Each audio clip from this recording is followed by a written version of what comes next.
There's a painting in your home that you've walked past 100 times. It's always been there. Maybe it came with the house. Maybe you picked it up at a thrift store years ago. You don't hate it, but you don't love it either.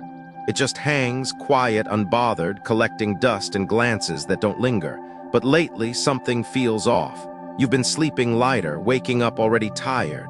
The house feels heavier, not messy, not chaotic, just quietly, constantly drained. And the truth is, you can't quite explain it. What if the problem isn't what's missing in your home, but what's hanging on the walls? In this video, we're going to talk about something most people never consider when it comes to the energy of their space: artwork. More specifically, 7 types of paintings that might look beautiful, unique, or even expensive, but can quietly shift the emotional tone of your home in all the wrong directions. These aren't just bad vibes or superstition. We're talking about visual triggers that affect how your space feels and how you feel inside it. From overly aggressive imagery that stirs up tension, to muted tones that flatten your energy, to water flowing the wrong way, we're going to walk through the subtle, often overlooked ways that wall art can either support or sabotage your home's energy. This isn't about fear. It's about awareness. Because your home should feel like a place that gives back to you, not one that quietly takes. And sometimes, all it takes to start feeling lighter, clearer, more at peace, is changing what's been hanging there so long you stopped seeing it. So take a breath, then take a closer look. The paintings on your walls may be saying more than you think. Part 1. Fierce art when the room feels loud without a sound. There's a certain type of painting that catches your eye right away. A roaring tiger, its mouth open mid-snarl. A soaring eagle with wings stretched wide, talons out. A sword gleaming and poised as if mid-strike. It looks bold, powerful. You might even think it brings strength to the space. But the truth is, these images might be doing something very different than what you intended. Because while they look like strength on canvas, they often feel like tension in the room. You don't need to believe in energy flow or ancient traditions to feel what a space gives off. You've walked into homes that felt calm before anyone spoke a word, and others where your shoulders tensed for no reason at all. That reaction isn't imaginary. It's your nervous system picking up on visual cues. Art that portrays aggression, whether it's wild animals, weapons, or intense motion, subtly pushes the room into a state of alertness. It creates a pressure you can't name but can absolutely feel. Over time, this background tension becomes part of the air you breathe. We don't think twice about the message a painting sends. We focus on how it looks, not how it lives with us. And aggressive imagery doesn't just live quietly in the background. It takes up emotional space. For families, it can mean more short tempers, more friction over small things. For people recovering from stress, burnout, or grief, it can feel like the home never quite lets them exhale. For children, it can stir up anxiety without them knowing why. Fierce art is beautiful in galleries, but a home is not a gallery. A home is where energy should soften, where people should settle, not stay on edge. Even if you personally love bold aesthetics, it matters how they show up in your space. A tiger resting under a tree tells a very different story than one mid-leap. An eagle gliding peacefully has a different tone than one in attack. There's a difference between strength and threat. The first supports. The second overstimulates. That distinction can shape the way your home feels on an everyday level. There's also a silent cost to being surrounded by sharp or aggressive visuals. Think about the places where you feel safest: cozy corners, warm cafes, quiet libraries. None of them are filled with images of conflict or dominance. They soothe us because they don't ask us to brace for impact. Fierce art, in contrast, activates that bracing response, even if just a little. And when that happens every day, your body begins to interpret your own home as something to navigate, not something to lean into. That shift affects sleep, digestion, communication, and the subtle rhythms of peace that make a house feel like a haven. And if you're wondering, but what if it reflects my personality? I'm strong, I'm fierce. Doesn't my home get to show that? Yes, absolutely. But consider this: true strength doesn't need to shout. It doesn't need to hang teeth and talons above the fireplace.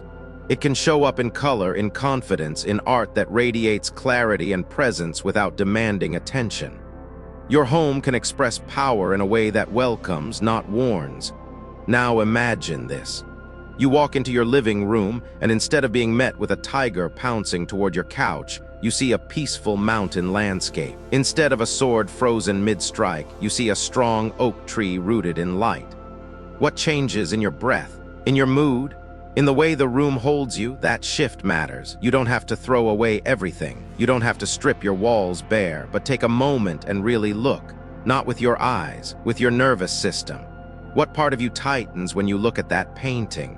What part of you relaxes when you imagine something gentler in its place? You deserve a home that meets you with calm. Let the art around you make space for that. Let it remind you strength can be still. Power can be soft, and your home can hold both. Part 2, abstract and dark, the cloud that won't leave the ceiling. There's a certain kind of painting that people call deep. You've probably seen it, thick brush strokes that twist into nowhere, a swirl of charcoal gray, black, brown, maybe a splash of burgundy that bleeds into the canvas. It doesn't show a scene, it doesn't tell a story, it just sits, heavy, abstract, modern, and you might think it's sophisticated, edgy, cultured, the kind of art you'd see in a gallery in Manhattan. But when you bring that same painting into a living space, a bedroom, a hallway, a home office, it begins to whisper something else entirely. Not look at me, but stay low. Not breathe, but brace. These paintings don't scream, they drain, not loudly, but quietly over time, like a low-hanging fog that never lifts. Art is powerful because it bypasses logic. It speaks straight to the body. And your body, whether you realize it or not, reacts to color and form the way it reacts to weather. Bright spaces with soft lines invite ease. Dark swirls with jagged tension ask your nervous system to stay alert. You might call it moodiness. Your body calls it a warning. And the longer you sit with that kind of art, especially in places where you sleep, work, or rest, the more you start to carry the weight of it without realizing where it's coming from. There's a reason therapists and recovery centers rarely use dark-toned, abstract art in their interiors, because it doesn't just look dark. It affects people. Healing requires openness. It requires visual cues that say, "You're safe here." A painting that feels like a storm cloud does the opposite. And while it may be captivating in a gallery where you're a visitor for 10 minutes, it's very different when it lives above your bed or behind your couch for years. Your home is not a museum of complexity. It's a vessel for renewal. And when every day begins and ends with a painting that feels like a question without an answer, it can quietly shift how much peace you let in. Some abstract art is beautiful. Some of it even uplifts. But if you've ever looked at a painting and felt your chest tighten, or simply couldn't explain why you feel off in a certain room, that might be a sign. Art doesn't need to be understood to be valid. But if it constantly asks your brain to decode, if it never lets you rest, it's not adding depth. It's adding static. Your eyes keep searching for meaning, and in that endless searching, your energy gets pulled thin. Think about how we decorate a space when we want it to feel calm. We use light tones, clear shapes, natural textures, because those things help the body feel safe. Now think about a dark, abstract painting full of broken lines, smudges, and chaos, the opposite of stillness. It becomes visual noise. And when it's the first thing you see in the morning and the last thing you see at night, that noise starts to live in you. Not as a thought, but as a feeling, low energy, mental fatigue, a quiet sense of heaviness that doesn't quite go away. There's also a kind of emotional detachment that abstract darkness can bring. It's not sadness, it's a dullness, a gray filter over your spirit. You might not feel anything bad, but you stop feeling much at all. That's the danger of visual stagnation. It doesn't shock you into change. It lulls you into acceptance of less clarity, less motivation, less joy. And maybe that's the real question. You want to live with something that asks you to feel less. Imagine for a moment if you replaced that painting with one that holds light, a soft landscape, a piece of flowing color, something that breathes. What would shift in the room? What would shift in you? Would the space feel more open? Would your breath ease without you noticing? Would the room begin to feel like it's giving something back instead of quietly pulling something away? You don't need to throw out every piece of dark art. This isn't about extremes. It's about intention. It's about asking yourself, does this painting make me feel more grounded or more clouded? It's not about being afraid of depth or moodiness. It's about recognizing the difference between something that invites you inward and something that traps you there. Because there's a difference. One kind of art says, come closer, reflect, exhale. The other says, stay lost, stay uncertain. And for a home, especially a home where healing or peace or clarity is needed, that difference is everything. If you've been feeling weighed down in a room and you can't quite explain why, check the walls. Look at what's looming above the bed, what's sitting opposite your desk, what's hanging near your favorite chair. Not from a place of fear, but of awareness. Ask your body what it feels. Ask your mood what it remembers. Then ask your spirit what it needs. Because sometimes the heaviest thing in the room isn't the furniture. It's a painting that hasn't spoken kindly in years. Part 3. Withered nature when art stops the room from breathing. We don't often think about the emotional weight of landscapes. A tree is just a tree, right? A field is just a field. But if you've ever stood in front of a painting with dry grass, bare branches, a crumbling house under a gray sky, you know that some images say more than they show. They don't shout.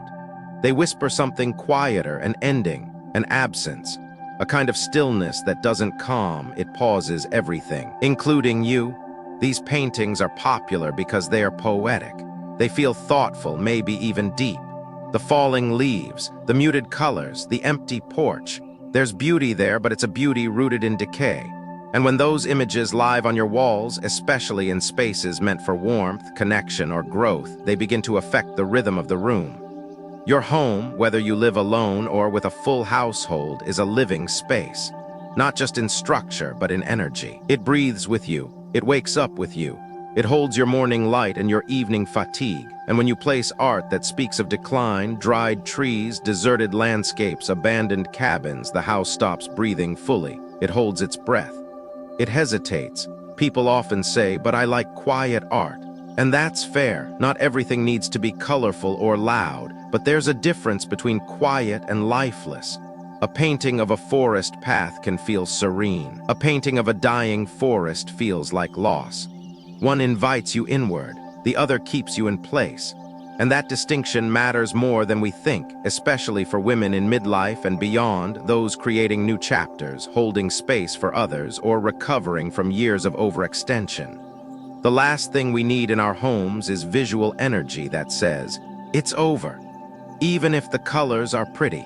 There's also a subtle psychological pull in withered nature. You may not notice it at first, but over time it shows up in how often you feel tired in a certain room, how hard it is to start something new, how creativity dries up without explanation. The house still looks fine, nothing's wrong, but something feels paused, like a chapter waiting to turn but never quite does. And the most complicated part, these paintings often speak to a part of us that's grieving something. A season past, a version of ourselves we miss, the quiet hurt of growing older or growing apart.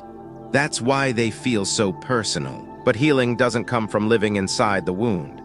It comes from surrounding yourself with symbols of life still moving, still blooming, still willing. That doesn't mean you should only hang spring flowers and sunshine. It means choosing images that carry energy, not endings. Even autumn scenes can feel alive if there's wind in the trees, birds in motion, soft golden light. The key is movement. When a painting holds motion, it holds potential. It reminds you, yes, seasons change, but nothing stays barren forever. Now take a moment to think about what's above your bed. In your hallway, near your breakfast nook, are there images of cracked earth, dead leaves, empty barns?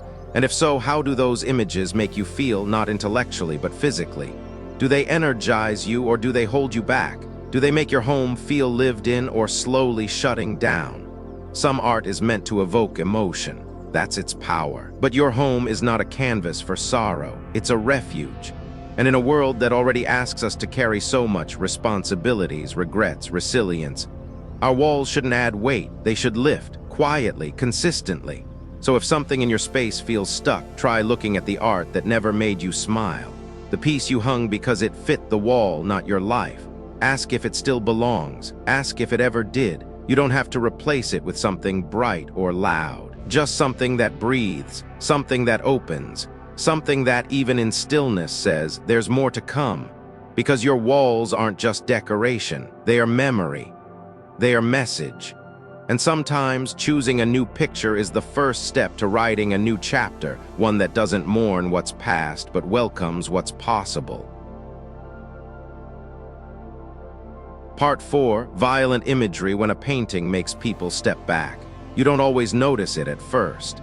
Maybe it's a dramatic painting you picked up on vacation, a battle scene, a dark abstract with jagged reds and deep blacks, or a face caught mid-scream. Maybe it's something surreal, intense, cinematic. People often say it's bold or raw. And yes, it catches attention. But what happens after the attention fades? What's left in the room lingering? Some paintings don't invite you in, they push, just a little, just enough.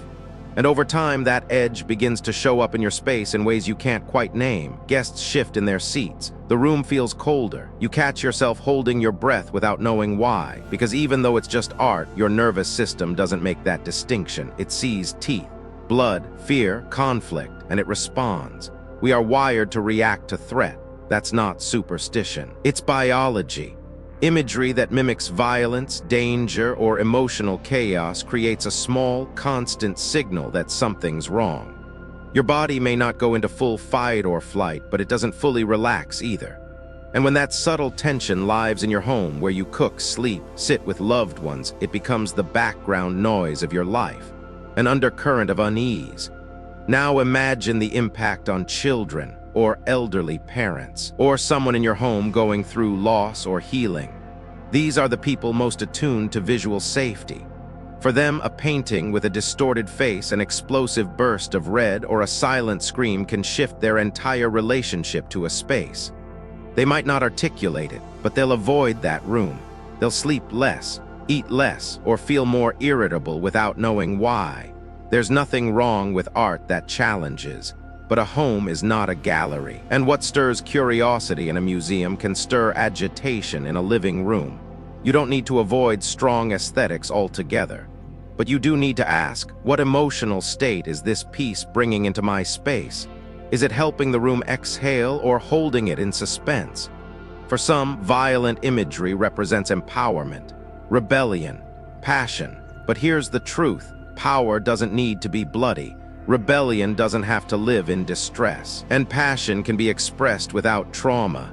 You can have bold art that fuels without frightening, that awakens without overwhelming. And if you're still unsure, try this. Sit in the room with the painting. Let your eyes settle on it. Then pay attention to your breath, your jaw, your shoulders. Does your body soften or prepare? Does your mind quiet or begin scanning? That's not just about taste, that's about safety, because your home should not feel like a test or a challenge or a place where visitors instinctively turn their eyes away. It should feel like it holds you gently, fully, without condition. You deserve rooms that don't keep you in defense, that don't mirror the noise of the world back at you, that don't bring the battles inside, especially when you've already fought so many of your own. And if there's a painting in your home that feels like a scream, ask yourself this. Does your piece really need to coexist with someone else's war?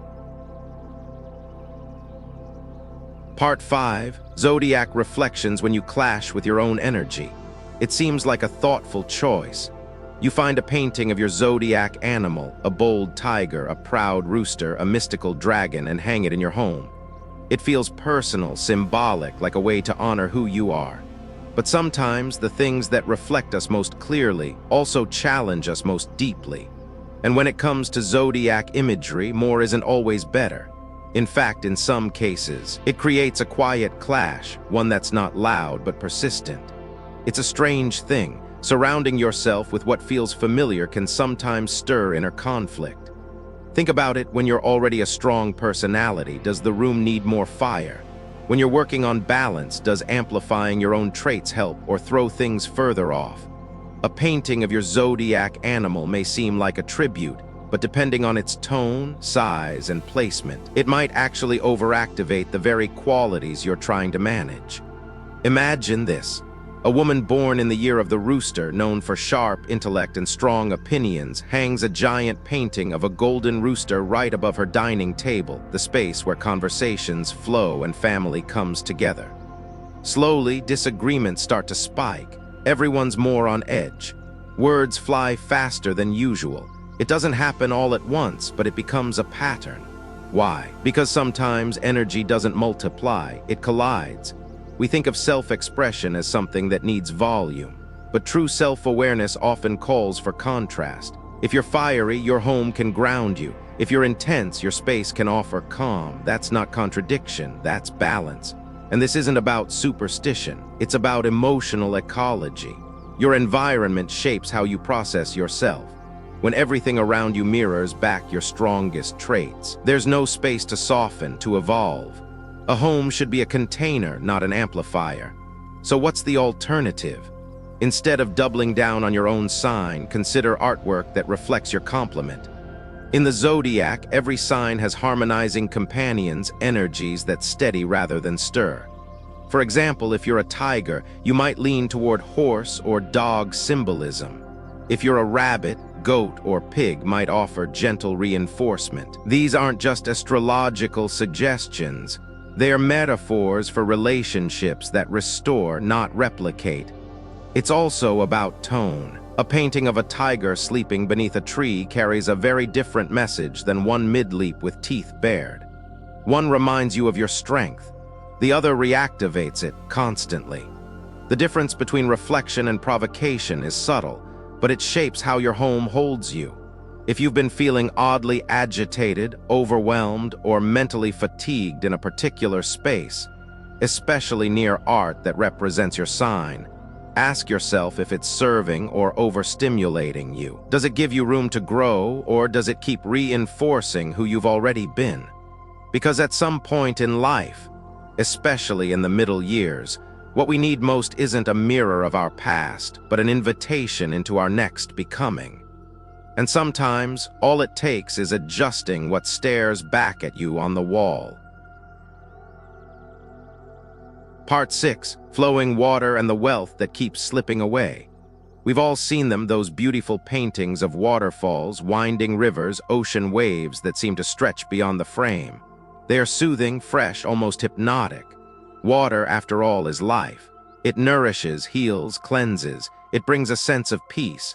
But in a home, water isn't just symbolic, it's directional. And when it's flowing the wrong way, even in a painting, something subtle but significant can shift, especially when it comes to the way energy, and yes, money, moves through your space. In traditional wisdom, water represents wealth, not just financial, but emotional and energetic abundance. Think of it like this: when water flows toward you, it carries gifts. When it flows away, it takes them. Now imagine a large painting of a waterfall hanging in your living room. It looks serene. But if the cascade is falling outward, toward a door, a window, or the edge of the room, it creates a quiet visual current that pulls energy out. Day after day, it says, things are leaving, things aren't staying. It might sound poetic, but this has practical consequences. You work hard, you save, you build. But for some reason, it always feels like money slips through your fingers. You bring in more, yet the account never quite grows. The house feels good, but never quite full.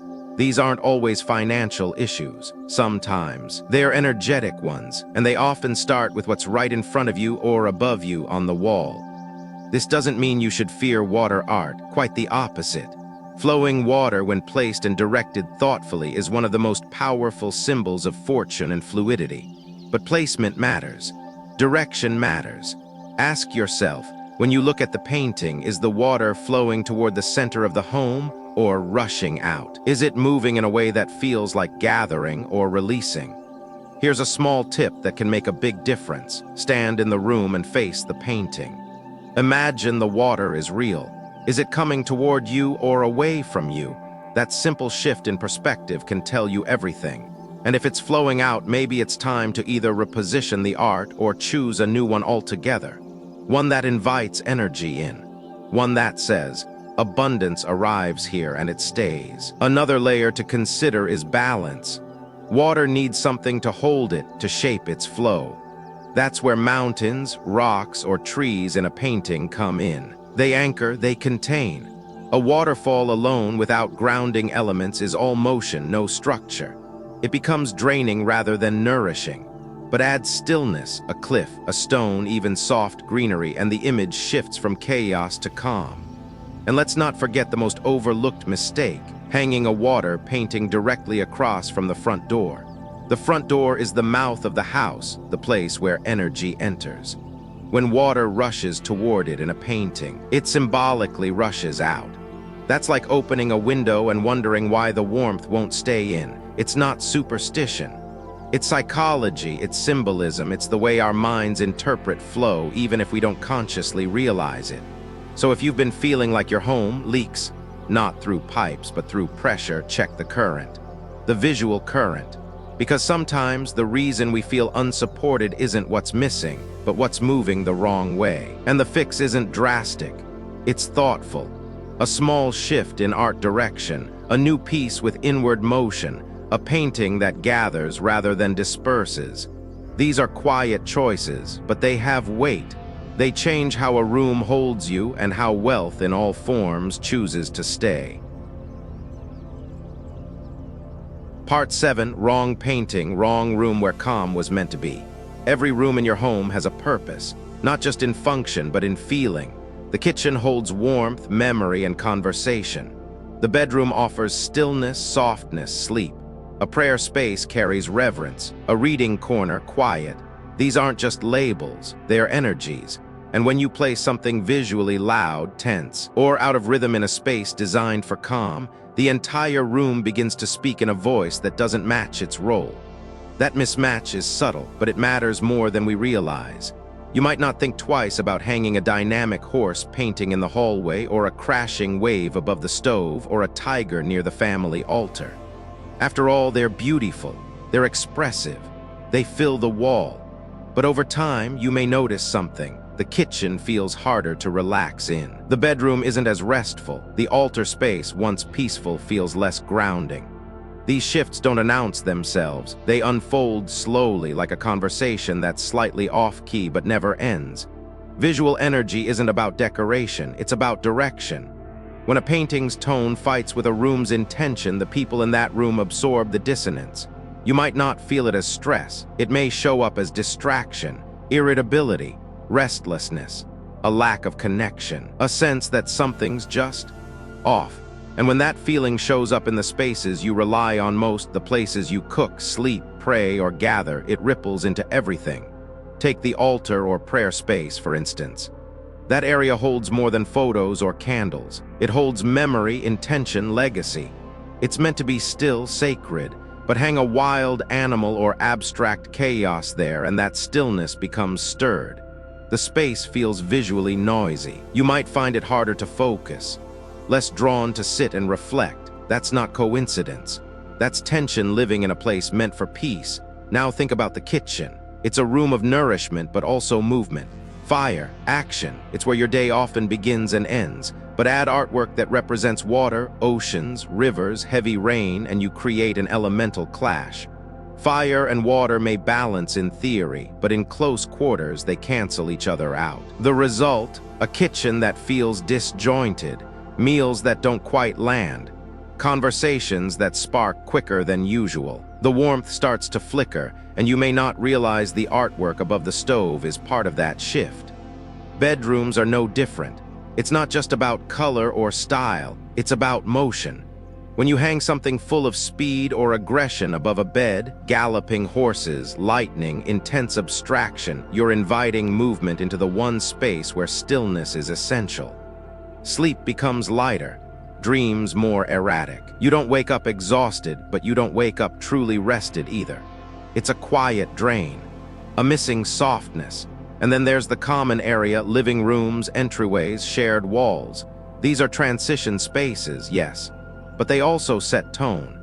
A painting placed directly across from the front door isn't just decorative, it's the first visual energy your home sends and receives.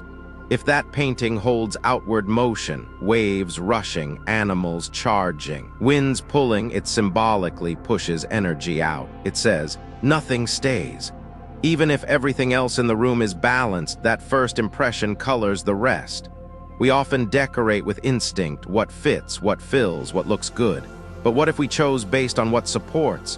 What if we asked each painting, do you match the heartbeat of this room? Do you amplify what's needed here, or do you interrupt it?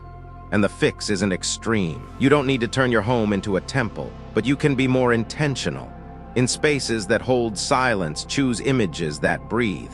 In rooms meant for restoration, choose stillness over spectacle. In places of nourishment, choose warmth over tension. And when in doubt, simplify. Leave space for space. Your home doesn't ask for perfection, it asks for congruence. When the art on the wall supports the purpose of the room, you feel it not as decoration, but as resonance. The kitchen feels more alive. The bedroom holds you more fully. The altar becomes a place you want to return to even in silence. That kind of alignment doesn't just improve the room, it improves the rhythm of your day. So before you add another frame, pause, walk into each space with new eyes. Ask what this room needs to hold and whether what hangs on the walls makes space for that. Because beauty isn't just about what we see, it's about what we feel when we see it.